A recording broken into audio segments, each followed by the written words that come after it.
Hello, my name is Chad Hart. I'm an extension economist with Iowa State University. And today I'd like to share with you an update on what we've been seeing in the crop markets as we move into planting time right now. As USDA has released a few reports over the past couple of weeks that give us an indication as to what we're going to face this year as we look at the 2024 corn and soybean markets. And when we look at the grand numbers, I would say the storylines are sort of the same across both crops, in that what we are staring at is the challenge in terms of demands keeping up with supplies that we've been able to generate over the past couple of years. As you look here at the corn table, for example, the idea is what USDA has been updating here is the demand side, so the gray box here for the 2023 column. Plus, they also gave us the acreage as we're looking forward for 2024. And in the grand scheme of things, what they did find is that we are using corn a little faster than we had originally thought, but we are still not using it as fast as we need to be to eat through the generous supplies that we got last fall. In fact, as we look at production in 2023, it was over 15.3 billion bushels. And when we look at total usage for 2023, even though we added another 50 million bushels to that total with this latest set of reports, we're still talking about total usage of 14.6 billion. So we do see stocks continuing to build and prices remaining under pressure. Now, with that going on, there was an expectation that we would see a pullback in corn area, but we got a larger pullback than we were expecting. In fact, at 90 million acres, it's nearly, 4.6 billion, I'm sorry, 4.6 million acres below what we planted last spring. But when you put a trend line yield with that, you're still talking about a sizable 14.88 billion bushels worth of supply. And even with continued growth in usage, we're still looking at only 14.7 billion bushels there. And so the expectations looking out into 2024 are that stocks continue to build and those prices continue to remain fairly weak, with USDA's initial estimate for 2024 sitting at $4.40 a bushel. Now, when we're looking at the soybean side of the equation, the idea is it wasn't a record amount of production in 2023, but we also did see a pullback in demand in 2023. And so as you look down at the gray box, what USDA found was that we have seen those usage categories shrink a bit, and it's again the case where production exceeds total use for 2023. That's led to ending stocks building to 340 million bushels as we look out there. It's still a tight market, but not as tight as the last 3 years have been. And so that's been putting pressure on prices. 2023 crop season average price now sitting at $12.55 a bushel.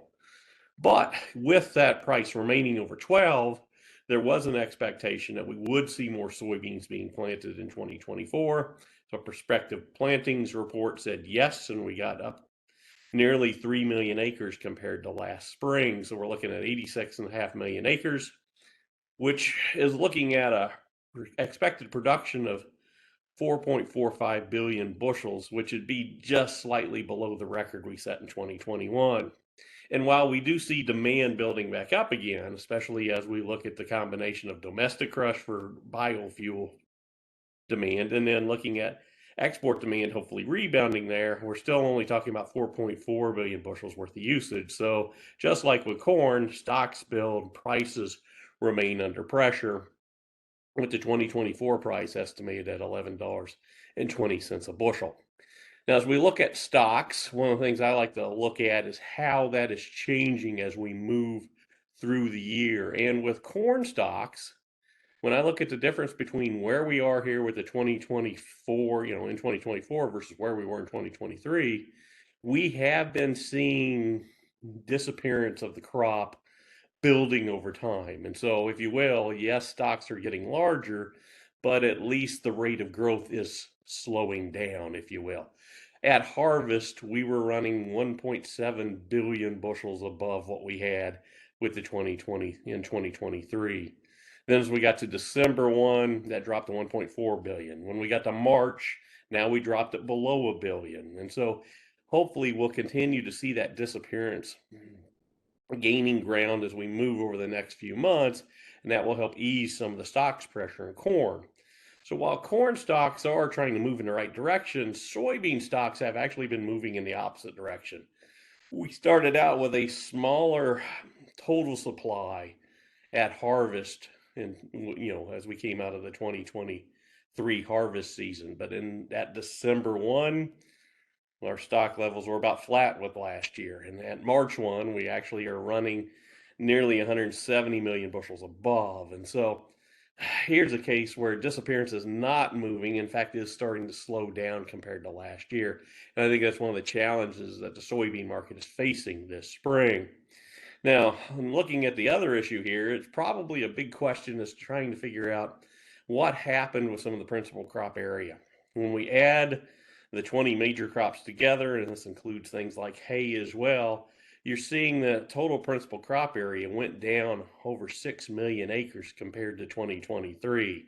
And so one of the things the market is looking for is, do we see an increase in plantings above what farmers indicated in the prospective plantings report because of the drier spring, allowing farmers to get into fields earlier. When you look at those shift in acreage, like I mentioned, soybeans was the biggest gainer, corn was the biggest one with losses there. But when you add corn and soybeans together, we did see a pullback in overall corn and soybean area across the country. And so I think the market is a little bit concerned we could see a June surprise with additional acreage showing up then. When we look at the overall map for corn area, many states across the country did pull back in terms of corn production. The idea is you saw a pullback not only across the plains, but as we look across the entire corn belt, we did see some sizable reductions in corn plantings, with a lot of that land heading towards soybeans. But as we look overall at the prices, going into this planting season, the idea is we do see corn futures have sort of stabilized. We're looking at some carry building into the market, not only for old crop, but extending into the new crop for 2024. And those season average prices coming from the futures market are actually holding up a bit better than USDA's estimates. So we see prices hanging in the 460 to 465 range for both the 2023 and 2024 crops. For soybeans, the idea is we don't see that carry building in. In fact, if anything, futures market prices are fairly flat across the board. And in this case, that is helping actually provide some support here as well from the future side relative to USDA's estimates, where we're looking at that 1148 for new crop soybeans, where USDA's first estimate is 1120. So right now, the market is a little more optimistic than USDA when it comes to pricing for 2024 crops. And that optimism has led to a little bit of a profit margin as we're looking at 2024-25. Not nearly the profit margins we've had over the last few years, but at least it is giving us some indication that while this year will be tough as far as capturing that profit margin, there will be some available as we move through the springtime. Well, with that, that's a brief update on what we're seeing within the markets right now.